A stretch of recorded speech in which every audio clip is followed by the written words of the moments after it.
बात आज हम करने जा रहे हैं लोकसभा के चुनाव के एक बहुत ही बड़े स्तंभ महाराष्ट्र की, क्योंकि उत्तर प्रदेश के बाद जो सबसे महत्वपूर्ण राज्य है वो है महाराष्ट्र। 48 सीटें महाराष्ट्र में हैं और अब तक 35 सीटों पर चुनाव हो चुका है, मतदान हो चुका है।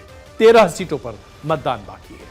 आज प्रधानमंत्री नरेंद्र मोदी की रोड शो में मुख्यमंत्री शिंदे और उप मुख्यमंत्री देवेंद्र फडणवीस भी दिखाई दिए, राइट एंड लेफ्ट की तरह, और ये एक बड़ा आयोजन किया गया। सबसे बड़ी बात यह है, ये अभी आप लाइव तस्वीरें देख रहे हैं, ये रोड शो अभी चल रहा है। घाटकोपर से इस रोड शो की शुरुआत की गई है और ये तस्वीरें अभी आपके सामने हैं। तस्वीरें दिखाते रहेंगे और इसके साथ ही हम महाराष्ट्र की राजनीति पर बात करते हैं। आज जब हम महाराष्ट्र की राजनीति पर बात कर रहे हैं तो उस वक्त हमें इस बात पर सोचना पड़ेगा कि आखिरकार प्रधानमंत्री नरेंद्र मोदी इस बार इन तमाम सीटों पर, इन 13 सीटों को इतनी गंभीरता से क्यों ले रहे हैं। तो सबसे पहले आइए आपको दिखाते हैं कि उन्होंने अपनी रोड शो को शुरू करने से पहले क्या विपक्ष पर प्रहार किया है। साथियों, कांग्रेस की सोच है कि देश की सरकारें जितना बजट बनाती है उसका 15% सिर्फ और सिर्फ माइनॉरिटी पर खर्च हो। नकली राष्ट्रवादी पार्टी, इसका कांग्रेस में विलय होना पक्का है। और जब ये नकली शिवसेना का कांग्रेस में विलय हो जाएगा, मुझे सबसे ज्यादा याद बाला साहब ठाकरे की आएगी। प्रधानमंत्री का यह कहना कि सबसे ज्यादा याद बाला साहब ठाकरे की आएगी, वो इसलिए महत्वपूर्ण है क्योंकि 2019 में जब महाराष्ट्र में चुनाव हुए थे लोकसभा के, तो उस वक्त भारतीय जनता पार्टी और शिवसेना का गठबंधन था और दोनों ने मिलकर सबसे ज्यादा सीटें जीती थी।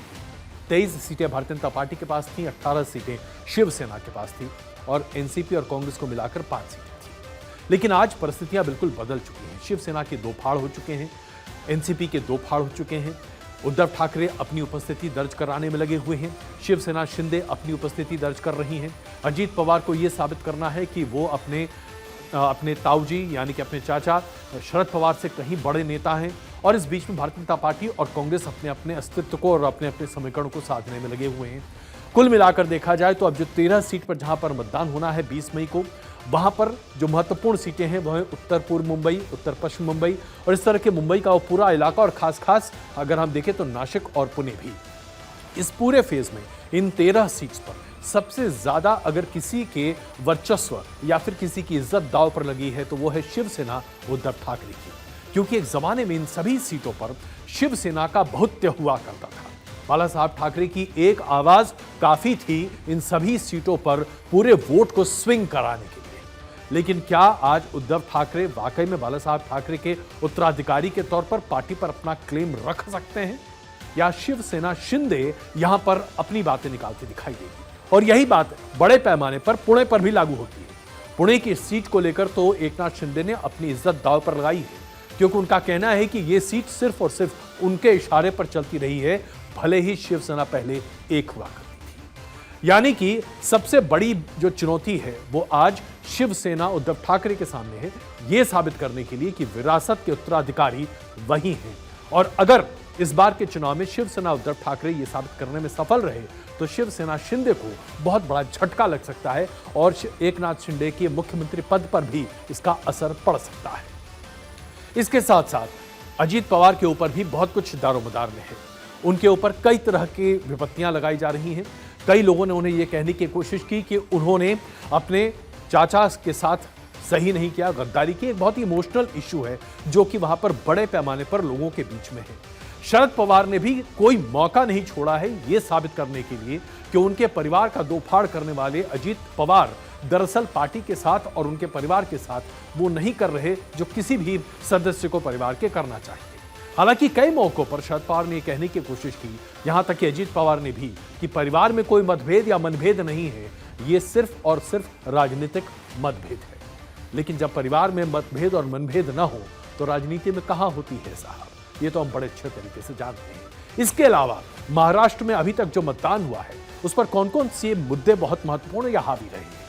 इस बार देखिए, एक मुद्दा बहुत ही ज्यादा हावी रहेगा पूरे महाराष्ट्र के रुझान पर, और उसके साथ साथ 4 तारीख को इसका आकलन हो पाएगा, मराठा आरक्षण। यह मुद्दा इतना महत्वपूर्ण रहा कि इसके आधार पर आप कम से कम 12 से 14 सीटों के स्विंग होते हुए देख सकते हैं।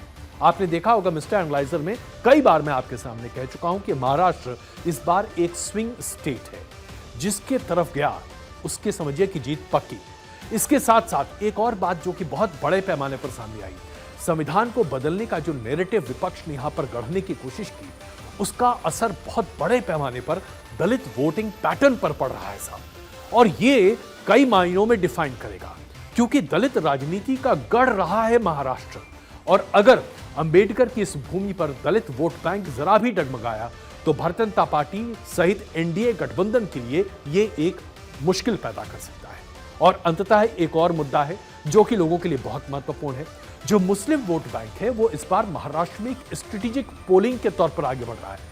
अभी तक ये धारणा थी कि मुसलमान वोट बैंक एकजुट होकर वोट करता है, जो कि कई मामलों में सही नहीं पाया गया है।